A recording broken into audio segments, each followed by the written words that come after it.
Waouh, quel grand prix! Quel grand prix auquel on vient d'assister. Les amis, c'était juste incroyable. Bonjour à tous, c'est Malo, j'espère que vous allez bien. On se retrouve aujourd'hui pour le résumé du Grand Prix de Bahreïn et mon Dieu qu'il a été animé.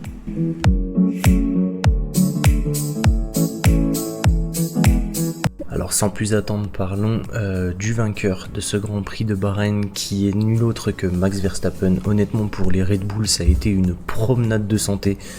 Très sincèrement, c'était vraiment pas très intéressant de les suivre pour le coup parce qu'ils n'ont pas vraiment animé la tête de cette course. C'était linéaire, vraiment du départ jusqu'à l'arrivée. Honnêtement, c'était très linéaire. Ils ont fait leur course tout simplement. Il n'y a pas grand chose à dire sur eux. Max Verstappen s'est imposé, mais alors sans aucune difficulté. Vraiment, c'était juste incroyable. La voiture est au top. Elle répond parfaitement aux attentes des pilotes. Malgré un petit souci apparemment au niveau des pneus, du pneu gauche de Max Verstappen qui s'en est plaint à plusieurs reprises durant la course. Mais d'après les ingénieurs, il n'y avait rien d'alarmant et il a pu finir ce GP sans vraiment de difficulté.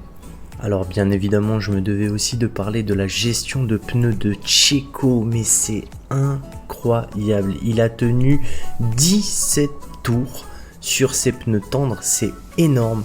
Vraiment la gestion de pneus des deux pilotes d'ailleurs. Max Verstappen aussi a bien géré ses pneus, mais alors Perez vraiment, c'est vraiment celui qui sort du lot. C'était incroyable sa gestion de pneus, donc 17 tours sur les tendres, c'est oufissime. À quel point la voiture vraiment est au top, y consommait mais alors rien du tout au niveau de l'usure des pneus. À plusieurs reprises on les a entendus à la radio discuter de ça justement et informer Checo qu'il n'y avait aucun souci au niveau des pneus, qui pouvaient pousser au maximum, il n'y avait vraiment aucun problème et ça lui a permis de tenir quand même 17 tours. Les Aston Martin, elles étaient au rendez-vous, elles ont animé ce Grand Prix avec la bataille contre les Mercedes.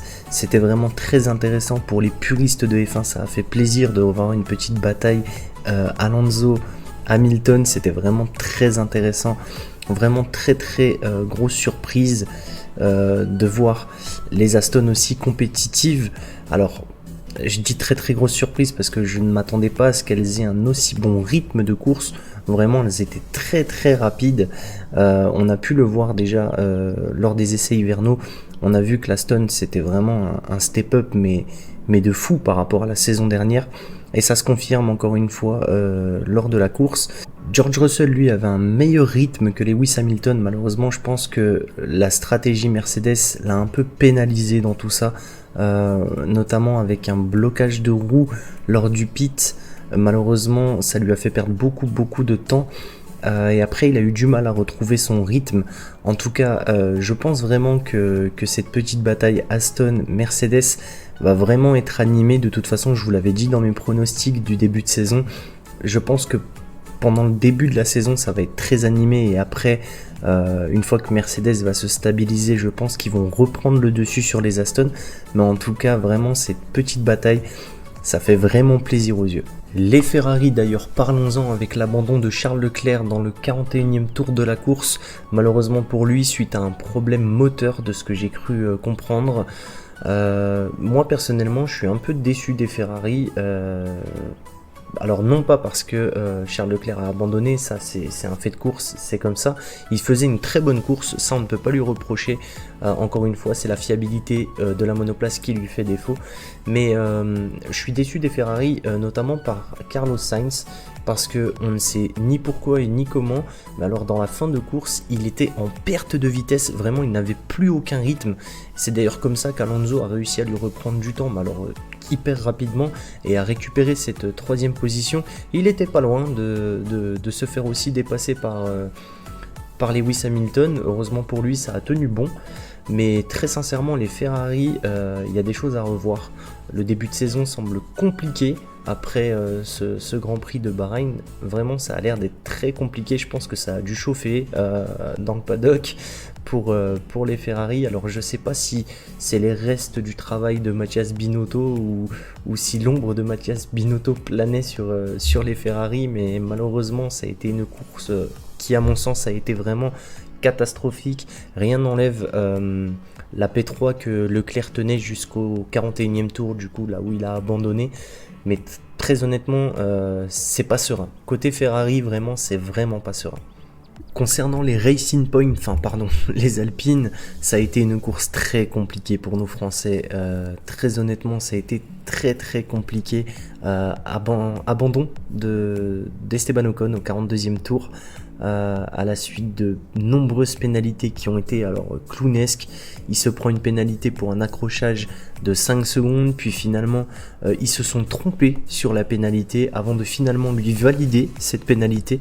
Il va reprendre derrière une pénalité pour un speed limit dans la pit lane. Il a dépassé la vitesse autorisée, il va prendre donc 10 secondes, ce qui fait un total de 15 secondes de pénalité. Vraiment ça a été très compliqué pour Esteban Ocon. Ça a été une course vraiment désastreuse, c'est vite à oublier, il faut vite passer à autre chose. Son coéquipier lui par contre, Pierre Gasly, a sorti vraiment, pour ma part en tout cas, une masterclass. Alors pas en termes de dépassement ou autre, vraiment il n'y avait rien de fou, mais c'est juste que partir 20e et finir 9e est vraiment un ou deux tours de plus, il pouvait aller chercher clairement la P8 parce qu'il avait un rythme incroyable sur cette course. Une très bonne gestion des pneus pour Pierre Gasly, une très bonne stratégie de course aussi. Je pense que c'est ce qui a fait la différence et c'est ce qui a fait qu'il a pu s'en sortir plus ou moins bien. Alors moi personnellement je suis pas satisfait encore une fois des Alpines. Vraiment la voiture, j'ai pas l'impression qu'elle soit au rendez-vous. Le problème de survirage qu'il avait eu en début de Q1 et de sous-virage qu'il avait eu en fin de Q1, finalement a l'air d'être réglé. La voiture avait l'air de répondre aux attentes en tout cas de Pierre Gasly, mais vraiment c'est pas ça. C'est très compliqué pour les Alpines. À voir ce que ça va donner pour la suite, mais très sincèrement je reste vraiment très pessimiste pour les Alpines. À propos des McLaren, la course a été très difficile. Malheureusement pour eux, un abandon d'Oscar Piastri dans le 16e tour de course suite à un problème avec son volant qu'il a dû changer, puis finalement la monoplace ne voulait pas redémarrer.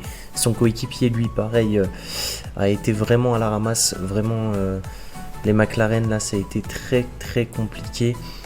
Après des essais hivernaux, alors que je ne qualifierais pas de catastrophiques, mais qui ont été vraiment très difficiles, on va dire, c'est encore une fois malheureusement un échec pour les McLaren. Alors j'espère que ça va aller mieux pour la suite de la saison, mais en tout cas ce qu'ils ont montré à Bahreïn, ça ne présage rien de bon malheureusement. Donc j'espère que les McLaren vont trouver une solution et qu'ils vont nous proposer quelque chose de plus intéressant, parce que là vraiment ça sent vraiment pas bon pour la saison. Voilà, c'était mon petit résumé très rapide du Grand Prix de Bahreïn. Je vous ai résumé vraiment ce qui moi m'a marqué le plus, les faits les plus intéressants et les plus importants à retenir. Bien sûr il s'est passé 1 milliard de choses. Les Aston, vraiment, je reviens dessus, mais elles sont incroyables. Les Red Bull, sont bien partis pour encore une fois de plus dominer cette saison. Vraiment, Perez, Verstappen, c'était une promenade de santé pour eux. Vraiment, ils ont visité Bahreïn. C'était juste incroyable de voir cette Red Bull. J'ai clairement pas les mots en fait pour la Red Bull parce qu'elle est vraiment incroyable. J'espère que cette petite vidéo vous aura plu. N'hésitez pas à me dire dans les commentaires ce que vous avez pensé de ce premier Grand Prix de la saison. Moi en tout cas j'ai vraiment apprécié, on a eu du beau spectacle. Le midfield vraiment, je pense que cette saison, si en tout cas ça continue comme ça, va vraiment être animé. Les batailles dans le milieu du tableau vont vraiment être animées cette saison. Dites-moi en commentaire ce que vous avez pensé de cette course, qui sont vos tops, vos flops pour vous, qui vous estimez être le pilote du jour. Alors il a été donné à Fernando Alonso, totalement mérité, même si j'aurais privilégié peut-être Pierre Gasly, peut-être moins impressionnant aussi sur cette petite remontada. En tout cas, ça a été vraiment une course très intéressante. J'ai hâte de suivre le deuxième Grand Prix de la saison qui sera donc Jeddah. En tout cas, J'espère vous retrouver très vite pour de nouvelles vidéos. C'était Malo, à bientôt.